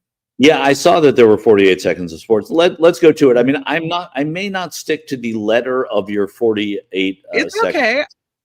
But, yeah. So what I will say is that I will have a couple of them. But one is, the first one we'll talk about is Jeff Kent, who many people who are San Francisco Giants fans may recognize, was elected to the Hall of Fame. Jeff Kent, elected by baseball writers, is astonishing because he was a really unpleasant and disliked guy when he played, but it also shows the integrity of the selection process to a degree because his numbers when compared to others were pretty impressive. That said, he played with Barry Bonds, who was basically, had a pharmacy open in his stall. Kent was never, ever implicated there. He would not be in the hall were that the case. And so I guess congratulations to someone who I thought was just known as an unpleasant guy. Then we go to football. Yesterday, a very busy day. The end of an era, maybe The Kansas City Chiefs, Kim, who I know you follow closely, they are in danger of not making the playoffs for the first time in a million years. They have a 12% chance of making the playoffs. Travis Kelce dropped a couple of balls yesterday. Rashee Rice, Patrick Mahomes had some interceptions, 3, I think. It was an ugly day at the office for the Chiefs. They also went for it on 4th down, and that was a mistake. So Andy Reid, their coach, took some of the blame. But as we head into the 48th second, it may be the end of the Chiefs in the NFL playoffs, at least for a while. Well, do you think that if they had picked Taylor Swift to headline the halftime instead of Bad Bunny, that Travis Kelce would be trying harder to make sure his team was there? I think maybe, but I think it has to do. Yeah, he was like, Bad Bunny, I'm going to drop this ball. I don't think they think like that. But Taylor Swift didn't have the most downloaded song in the America and the world, and so she's not hosting the halftime show. I don't think that she would, but who knows? But there's a big game at SoFi Stadium tonight in your neck of the woods as well. It's the Chargers versus the Eagles. Yes, and look at you. I know. Extending 48 seconds to even You're more. welcome. Yes, Monday Night Football, the Chargers. The season wraps up. Don't ever, anyone in this audience, say that it's me who's pushing sports when Kim will not let go. Even after 48 seconds, she has to tell you about Monday Night Football. Sorry, the sports timing has expired. Moving on. 2, 8, and 4 teams play tonight. Exactly. Mm-hmm. But yeah, let's, a story that I'm enjoying right now. We'll talk about Trump. We'll talk about a story we don't enjoy, and then we'll get into one with Trump that we do. The one that I don't enjoy and I find to be bizarrely curious and overtly racist is this story about the national parks and Donald Trump. Is this Trump, a chunk of Trump? This is a chunk of Trump. Yes, it is. Do we have something we do for that? Yeah, we do. Okay. Open wide. Ready? Here comes your chunk of Trump. It's my favorite food. With your first bite, here's Mark Thompson. I have a feeling it's going to be beautiful. There you go. Yeah, well, Mark's not giving you your first bite today, but open wide. We have the Trump administration, and they're saying now that they're altering the national parks' free entry days, and you'll never guess what they're cutting. They're cutting Martin Luther King Day and Juneteenth as days where they no longer have free entry into the parks. The changes were made late last month, designating those 2026 dates resident-only patriotic fee-free days. Other changes include adding the 4th of July weekend and President Theodore Roosevelt's birthday to the list, while removing the anniversary of the Great American Outdoors Act and the National Public Lands Day in September. So there's so much in this story. First, Theodore Roosevelt's birthday, right? We celebrate that across America. Well, he was an outdoorsman and he was a parks guy and all of that. But we're getting rid of, and this is Doug Burgum, the Secretary of the Interior, who's in charge of that, getting rid of Juneteenth and Martin Luther King Day. I mean, we're adding Trump's birthday as well. Oh yeah, and we're adding Trump's birthday as well, which is out with Martin Luther King and in with Trump. Yeah, Trump and Teddy Roosevelt. Mm-hmm. It's kind of astonishing. 10 or so now, an entrance fee again. Was that? Was there sound there? Sorry, it was Tony. Tony, Tony doing his Tony things. John Watson asked, has Trump even ever been to a national park? Yeah, I mean, that's a great question. I don't know. Like he probably thinks that his resorts are national parks. So his birthday is on Flag Day, Donald Trump's birthday, which is, a lovely day, but it's not something that is an official holiday. But the most blatant thing here is getting rid of Martin Luther King Day and Juneteenth in light of what they're adding, which is Teddy Roosevelt and the president's birthday. Not to mention getting rid of the Great American Outdoors Act honor at national parks, right? Which is, as much as you may like to be indoors, they're the things that celebrate the outdoors. And then National Public Lands Day, no. Of all, like if there was only one day that was free admission, you would think it would be National Public Lands Day. It's not public, really, if you're having to pay to go in on National Public Lands Day. I cannot believe this. Trump sees the national forest, writes Ole Hansen, sees the national forest as lumber that represents a dollar value. That is nature for him, not trees, birds, plants, insects, and animals. He sees only lumber. Well, I got some news for you. He also sees marble, because we know now what the new bathroom looks like at the White House, because the president has turned it over and changed it around. And Tony, maybe we have sound for this, right? We can see that what Donald Trump said last night at the Kennedy Center Honors Dinner, or over the weekend, I think it was last night, about the new bathroom. So we went through 4 years of that stuff. Nobody does it better. And this year it's just so good that they actually said the White House looks phenomenal when you add up all of the other things that we've done to it. You know, I tell people for the first 4 years I was the hunted. So I didn't have a lot of time to fix up the floors, to redo the Lincoln bathroom. It took a little heat. It was the worst job. It was done in many years ago. It was done during actually the Truman administration with very cheap green tile. That wasn't Lincoln. Now we have it done in beautiful, beautiful Paradiso marble. It's all book matched. It's so beautiful. And people say, oh, why is he wasting time? That's not wasting time. That's saving our heritage. You know, many, many things like that. It's saving the heritage of this country. And it's so So the heritage of our country, I would argue, is something that Harry Truman may have done, that is in a bathroom that is off of the bedroom, that is full of furniture that was acquired by Mary Todd Lincoln. Barbara Bush in the late 80s and early 90s returned the Lincoln bedroom to what is believed to be its original style, using yellow diamond pattern wallpaper and a gold and green rug. And then the green bathroom that the president just showed us before was a complement to that. And, you know, he said that people love the renovation. They've never seen anything like it, but people on social media thought it was absurd. And one commenter wrote on Blue Sky, "Dog, the period appropriate Lincoln bathroom renovation might be the funniest thing that this MF has ever posted." It does look like, I don't know, a nice hotel bathroom. Like if you saw this bathroom in your hotel, you'd say, yeah, the marble. We got a good room. We got upgraded, right? This does not look like the White House. This looks like something that, you know, somebody who gets comped at the Trump casino, the room that they get in there. And he said it's the Paradiso, which I think it's the Paradiso marble. I don't know. What do you guys think? Oh, you Tony, get the what do you robe think? in there even too. I feel like well, you get the robe, but you get to pay for it if you take it home with you. Yeah.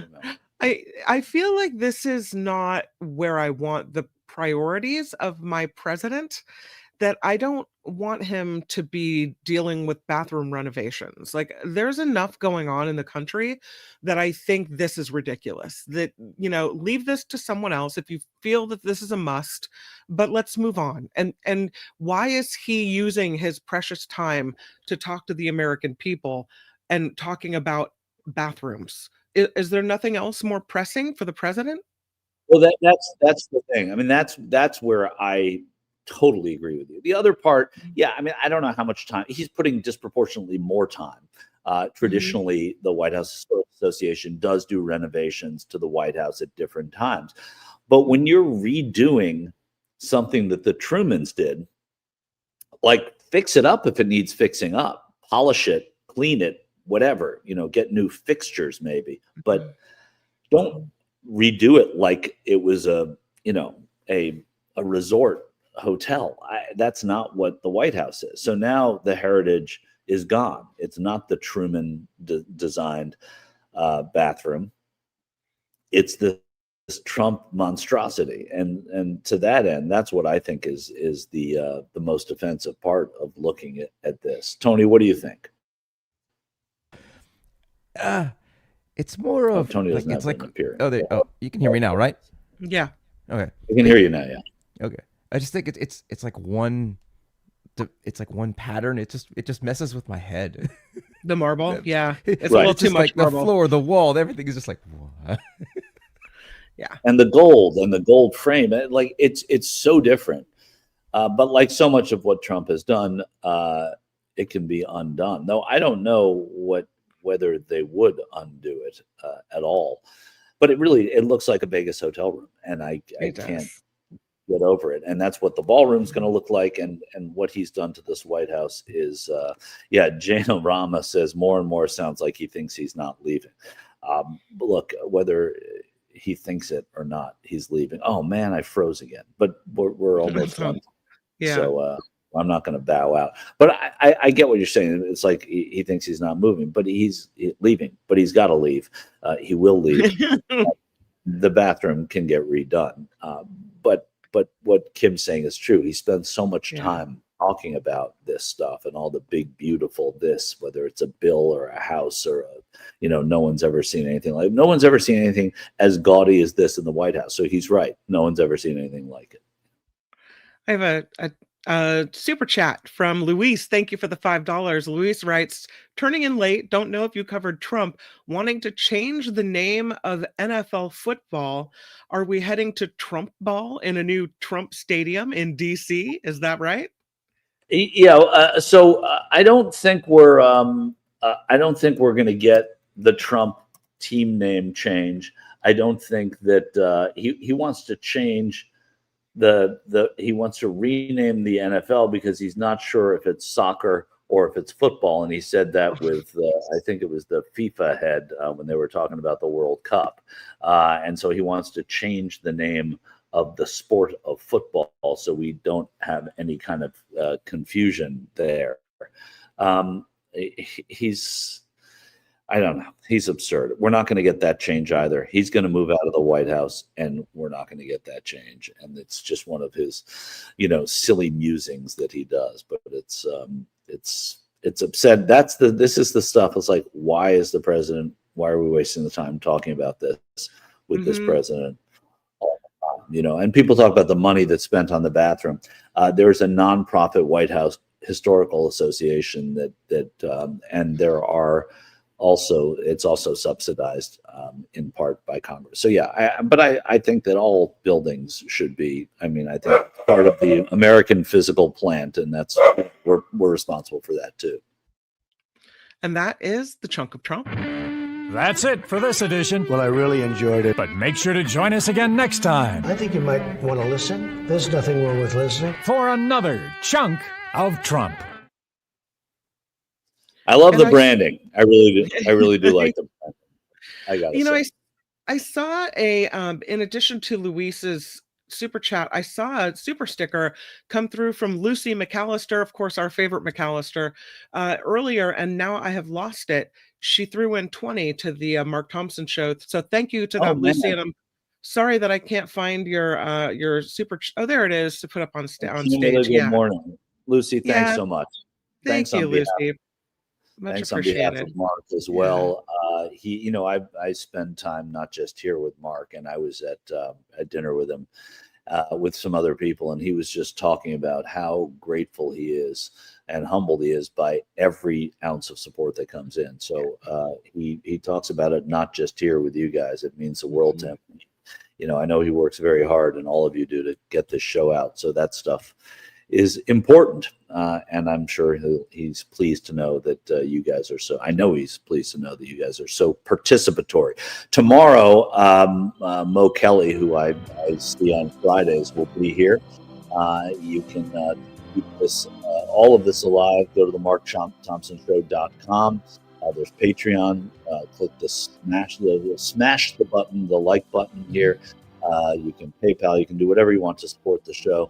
If you're not in a position to do that, keep watching, keep getting smarter, keep enjoying the work that everybody here does. I'm Michael Schur. I will be back here on Friday. Hey. I will see you. Actually, you know what? I'm not here this Friday. It's just Mo Kelly all the time. I'll be back a week from now. Thanks, Michael Schur. All right. Bye, guys. Thanks, Tony. Thanks, Tony. Bye, everybody. Or as Mark would say, bye-bye.